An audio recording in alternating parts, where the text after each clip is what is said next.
Hi friends, welcome to Deepika reviews. ఈ video మీకు నచ్చినట్లయితే వీడియోని లైక్ చేసి షేర్ చేసి సబ్స్క్రైబ్ చేసుకోవడం మర్చిపోకండి.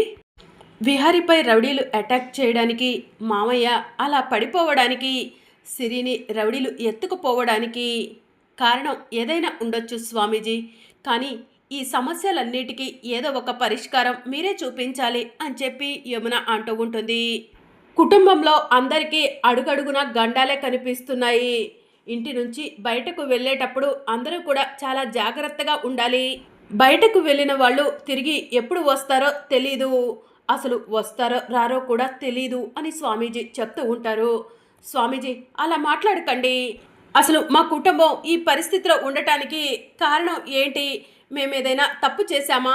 ఏదైనా పరిష్కారం ఉంటే చూపించండి స్వామీజీ అని యమున అడుగుతూ ఉంటుంది. స్వామీజీ కళ్ళు మూసుకుంటారు. స్వామీజీ దివ్య దృష్టితో జరిగిందంతా కూడా కనిపిస్తూ ఉంటుంది.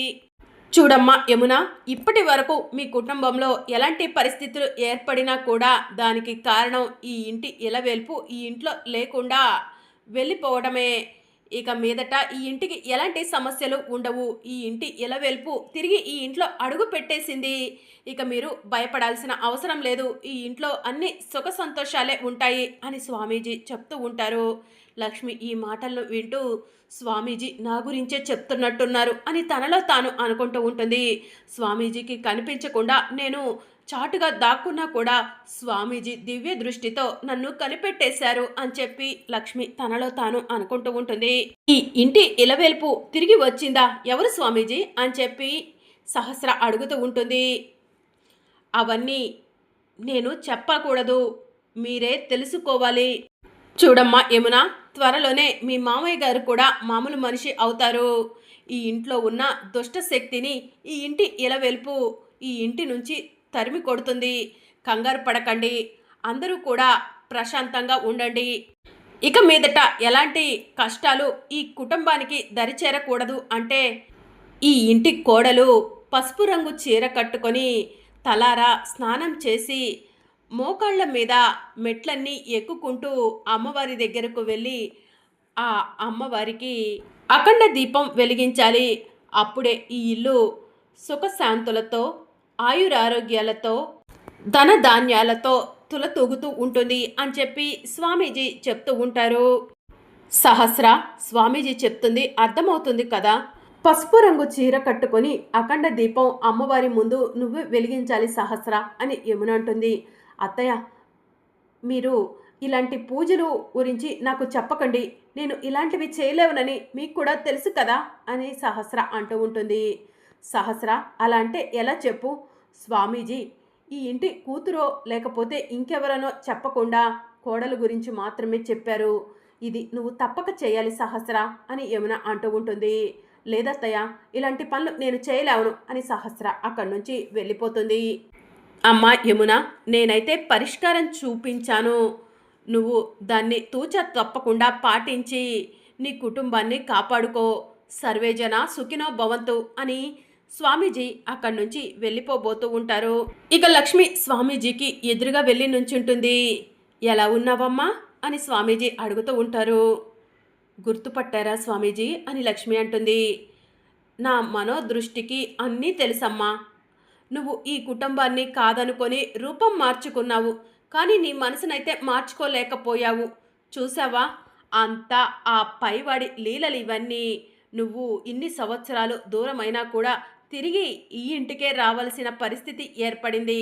అంతా దైవలీల అని స్వామీజీ చెప్తూ ఉంటారు. స్వామీజీ, ఏం చేయాలో అర్థం కాని పరిస్థితుల్లో నా కుటుంబాన్ని నేను కాపాడుకోవడం కోసం రూపం మార్చుకొని మళ్ళీ ఈ ఇంట్లో అడుగు పెట్టాల్సి వచ్చింది అని లక్ష్మి చెప్తూ ఉంటుంది. నీ కుటుంబాన్ని కాపాడుకోవడానికి పరిష్కారం చెప్పాను, పరిష్కారం విన్నావు కదా, అది పాటించాల్సింది నువ్వేనమ్మా అని స్వామీజీ చెప్తూ ఉంటారు.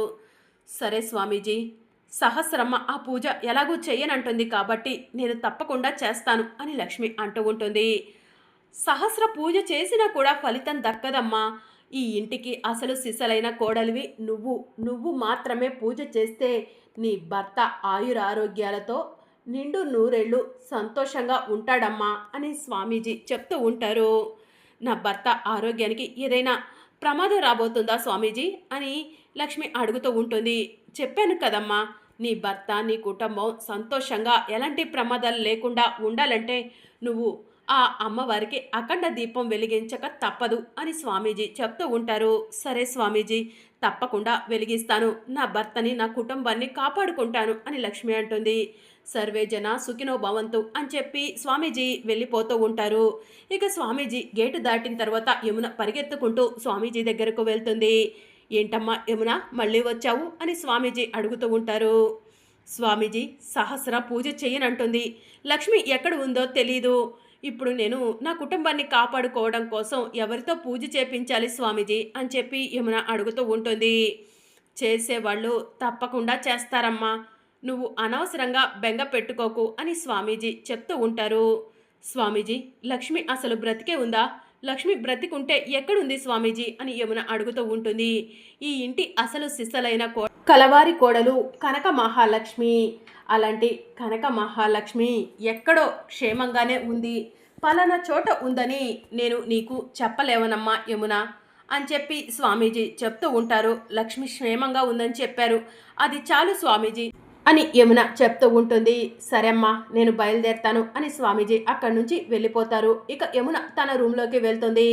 కబోర్డ్లో ఉన్న లక్ష్మి ఫోటోని బయటికి తీస్తుంది. లక్ష్మి, ఎక్కడున్నావు లక్ష్మి? నువ్వు ఎక్కడ ఉన్నా కూడా క్షేమంగా ఉన్నావని స్వామీజీ చెప్పారు. నీ క్షేమాన్నే కోరుకుంటున్నాను లక్ష్మి. నువ్వు మళ్ళీ ఈ ఇంట్లో ఎప్పుడైతే తిరిగి అడుగు పెడతావో అప్పుడే ఈ ఇంట్లో క్షేమంగా ఉంటుంది లక్ష్మి. నీ కోసం విహారీ పిచ్చివాడైపోయాడు, ఇప్పుడిప్పుడే మామూలు మనిషి అవుతున్నాడు. నువ్వు ఎక్కడ ఉన్నా కూడా తిరిగి రావాలని మనస్ఫూర్తిగా కోరుకుంటున్నాను లక్ష్మి అని యమున లక్ష్మి ఫోటోని చూస్తూ బాధపడుతూ ఉంటుంది.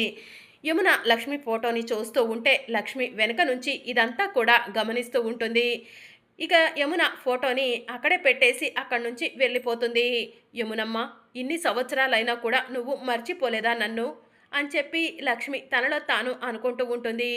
రూపం మార్చుకొని నేను ఈ ఇంట్లో అడుగు పెట్టాను, విహారీ గారిని ఈ కుటుంబాన్ని కాపాడుకుంటాను, ఈ ఇంటిని పీడిస్తున్న ఆ రాక్షసులు ఎవరైనా సరే వాళ్ళను వదిలిపెట్టను అని లక్ష్మి తనలో తాను అనుకుంటూ ఉంటుంది. అప్పుడే లక్ష్మి ఫోటో గాలికి ఎగురుకుంటూ వెళ్తూ ఉంటుంది. అలా ఫోటో ఎగురుకుంటూ క్రిష్ కాళ్ళ దగ్గరకు వెళ్తుంది. ఇప్పుడు క్రిష్ ఆ ఫోటో చూస్తే విహారీ గారికి ఆ ఫోటోని చూపించి నేనే తన అమ్మనని చెప్తాడు. ఎట్టి పరిస్థితుల్లో క్రిష్ అమ్మను నేనని విహారీ గారికి తెలియకూడదు అని లక్ష్మి తనలో తాను అనుకుంటూ క్రిష్ ఫోటో చూడబోతూ ఉండగా లక్ష్మి స్పీడ్గా వెళ్ళి క్రిష్ చేతిలో నుంచి ఫోటోని లాగేసుకుంటుంది.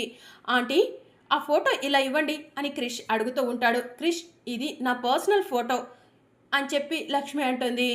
ఆంటీ ప్లీజ్ ఆంటీ, ఒకసారి చూసిస్తాను అని క్రిష్ అంటాడు.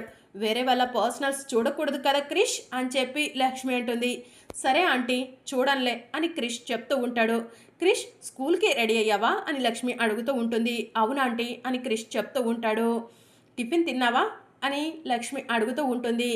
తిన్నాను ఆంటీ అని క్రిష్ చెప్తూ ఉంటాడు. సరే క్రిష్, నిన్ను నేను స్కూల్ దగ్గర డ్రాప్ చేయనా అని చెప్పి లక్ష్మి అడుగుతూ ఉంటుంది. ఆంటీ, బ్యాట్మెన్ నన్ను సిరిని స్కూల్ దగ్గర డ్రాప్ చేస్తాడు, మీరు డ్రాప్ చేయాల్సిన అవసరం లేదు అని క్రిష్ చెప్తూ ఉంటాడు. సరే క్రిష్, జాగ్రత్త అని చెప్పి లక్ష్మి అంటుంది. విహారీ గారు పిల్లల్ని తీసుకొని స్కూల్కి వెళ్తారు. ఆ తర్వాత పిల్లల్ని స్కూల్లో డ్రాప్ చేసేసి ఆఫీస్కి వెళ్తారు. ఈలోగా స్వామీజీ చెప్పిన పరిష్కారం నేను గుడికి వెళ్ళి చెయ్యాలి అని లక్ష్మి తనలో తాను అనుకుంటుంది. వెంటనే లక్ష్మి చాలా స్పీడ్గా గుడికి వెళ్తూ ఉంటుంది. యమున లక్ష్మి వెళ్ళటం గమనిస్తుంది. ఈ అమ్మాయి ఏంటి ఇంత స్పీడ్గా వెళ్తుంది? విహారీ ఇప్పుడే కదా ఆఫీస్కి వెళ్ళాడు, విహారీ ఆఫీస్లోనే కదా ఈ అమ్మాయి పనిచేసేది, విహారీతో కలిసి వెళ్లకుండా ఇలా వెళ్తుందేంటి? ఈ అమ్మాయి ఎవరూ లేరని చెప్పింది, ఒంటరిదాన్ని అని చెప్పింది, ఈ అమ్మాయి ఇలా వెళ్ళటం చూస్తుంటే ఏదో అనుమానంగా ఉంది అని యమున లక్ష్మిని ఫాలో అవుతూ వెళ్తూ ఉంటుంది. ఇక లక్ష్మి స్వామీజీ చెప్పిన విధంగా పసుపు రంగు చీర కట్టుకుంటుంది, తలారా స్నానం చేస్తుంది, అఖండ దీపాన్ని వెలిగించి మోకాళ్ల మీద అఖండ దీపాన్ని చేతిలో పట్టుకొని గుడి మెట్లు ఎక్కుతూ ఉంటుంది. ఈ అమ్మాయి ఏంటి స్వామీజీ చెప్పిన పరిష్కారం చేస్తుంది అని యమున తనలో తాను అనుకుంటుంది. వెంటనే విహారికి ఫోన్ చేస్తుంది. విహారి ఫోన్ లిఫ్ట్ చేసి ఏంటమ్మా అని అడుగుతూ ఉంటాడు. విహారి నువ్వు అర్జెంటుగా గుడి దగ్గరికి రా అని యమున అంటుంది. గుడి దగ్గరికా? నేను రాను అని విహారి అంటాడు. ప్లీజ్ విహారి, నిన్ను దేవుడికి దండం పెట్టుకోవడానికి రమ్మంటలేదు, ఒక ముఖ్యమైన విషయం గురించి మాట్లాడటానికి రమ్మంటున్నాను, రా విహారి అని యమున అంటుంది. సరే అమ్మా అని చెప్పి విహారి గుడి దగ్గరకు వెళ్తాడు. ఇంకా లక్ష్మి అఖండ దీపం వెలిగించుకొని పసుపు రంగు చీర కట్టుకొని గుడి మెట్లు ఎక్కుతూ ఉంటే యమున విహారిని పిలిచి లక్ష్మిని చూపిస్తూ ఉంటుంది. అమ్మా, స్వామీజీ చెప్పిన పరిష్కారం ఈ అమ్మాయి చేస్తుందేంటి అని విహారి అడుగుతూ ఉంటాడు. ఏమో విహారి, నాకు కూడా అదే అర్థం కాక నీకు ఫోన్ చేశాను అని చెప్పి యమున అంటుంది.